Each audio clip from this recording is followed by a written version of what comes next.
On the 1st of May, I received confirmation that I was approved for Paycheck Protection Program loan.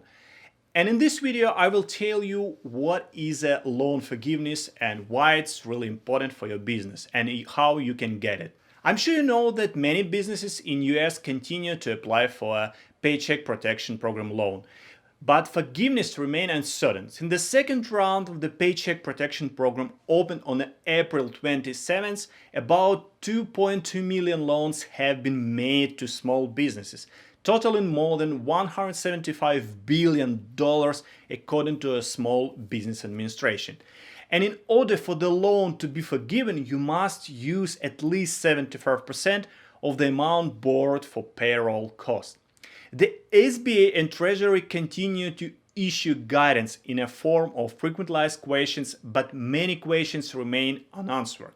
I personally applied for this PPP loan and got approval.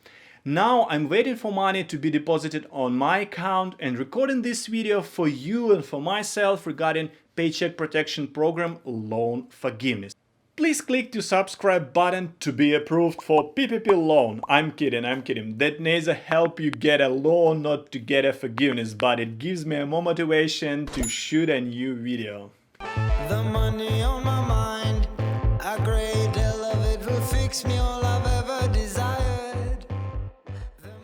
If you're first on this channel, my name is Dmitry Bonder, and on this channel I share my business stories, tips and tricks to the first million in business. I share my stories, how I run companies, what I learn, and I'm trying to help other people to run your businesses smoothly. You know, it's funny, but small business owners lucky enough to obtain emergency loans through Paycheck Protection Program have an uphill battle ahead, navigating forgiveness. The US Small Business Administration had made 2.2 million loans to small business in the weeks since it's reopened the emergency loan program. Maybe you even heard about a very smart guys from a quite big companies who got millions of dollars from this program. Look at their market cap. There will be a picture of all these caps. I was impressed. Hundreds of billions of dollars, but they still applied for this program. Yeah, do they look like a small business? I'm not sure. A little bit later, Congress refilled the pot to the tune of about 300 billion, and so far more than 175 billion in funding is already spoken for, according to a May 3rd announcement from the SBA website.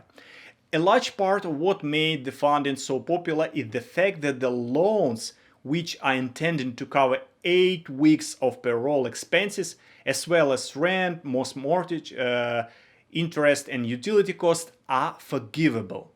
How does it work, you may ask me? Well, the 8-week clock starts ticking when the employer receives the funding, which means firms could be paying workers to stay home if businesses are still subject to coronavirus lockdown.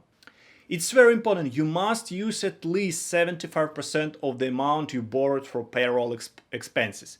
Any portion that is not forgiven must be repaid in 2 years following a grace period of 6 months and an interest rate of about 1%. I'm not a lawyer, I'm not a CPA. You can ask your CPA professional or your lawyer, but that's what I found on the official website of SBA and some other official resources.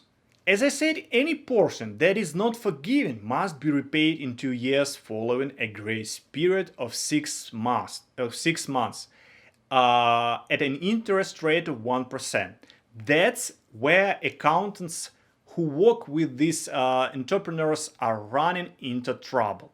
The Treasury Department and the SBA are releasing critical information in a kind of drips and drabs with a growing list of frequently asked questions, but they haven't yet provided formal guidance on forgiveness. From a practical perspective, it's impossible to give guidance, and many small businesses are completely operating in the dark, and some of these companies are almost halfway through their 8 weeks already. The latest batch of frequently asked questions released on a Sunday night, it was on the 3rd of May. I remember I read it carefully. clarified that an employer's PPP forgiveness will not be reduced if he or she offers to hire a laid-off employees and the individuals reject the job. That just answers one of the many burning questions CPAs have had about business eligibility for forgiveness. Another issue that's still unclear is defining full-time equivalent employees and calculating the amount eligible for forgiveness according to American Institute of CPAs.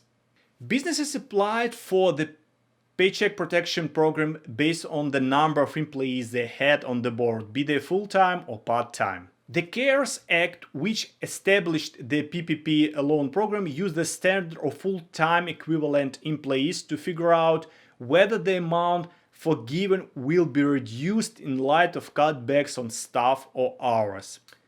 It's full-time equivalents that will be a challenge, said one guy. His name is Eric Eggerson, president and CEO of CPA.com, a pretty trustable resource that I highly recommend to check. We are talking about compliance and forgiveness, but it will be blurred with other elements that will need to go with forgiveness, he said again. The AICPA organization has also recommended that the Treasury and SBA adjust the start date of 8-week lock so that it kicks when the state lifts its shelter-in-place orders, not when the loan is disbursed. I completely agree, and it's a very important point. Without formal guidance, CPAs all over US are having a difficult time counseling clients on what to expect in their forgiveness phase of their loans. I read hundreds of articles about paycheck protection loan forgiveness, but I didn't find any practical guidance what to do and what not to do.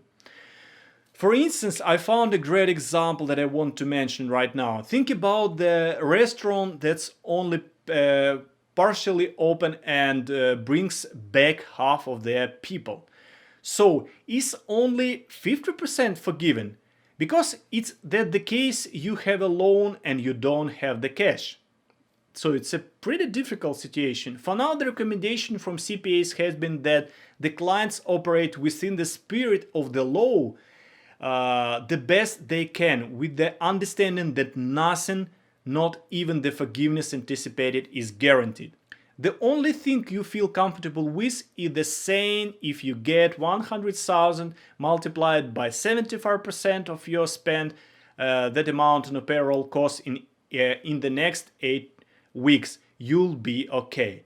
But even that's inaccurate. You could spend that amount on a payroll, but your forgiveness amount might be reduced if you lose people or cut salaries, and we have no guidance yet on how this components work. This information I got from a CPAs.com website, and the president of CPAs.com mentioned this example. I hope you found this video helpful. I don't know whether you got this loan or not.